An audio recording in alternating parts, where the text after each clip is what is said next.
ষড়যন্ত্রের ভাষা।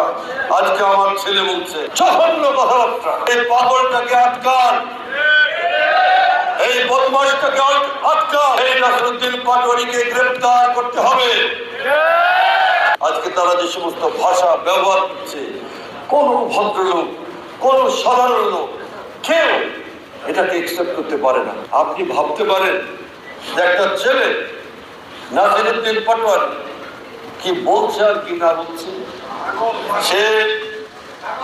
সে সীমা লঙ্ঘন করে গেল।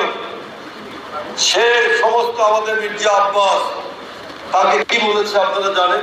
বেচারা অসুস্থ হয়ে গেল। আপনারা জানেন এই কিশোরগঞ্জের ফজলু ভাই একটা ঐতিহাসিক মানুষ, তার বিরুদ্ধে কথা বলছে। আপনারা দেখেন এমন কোন নেতা নাই আমাদের স্বরাষ্ট্রমন্ত্রীর বিরুদ্ধে কথা বলছে।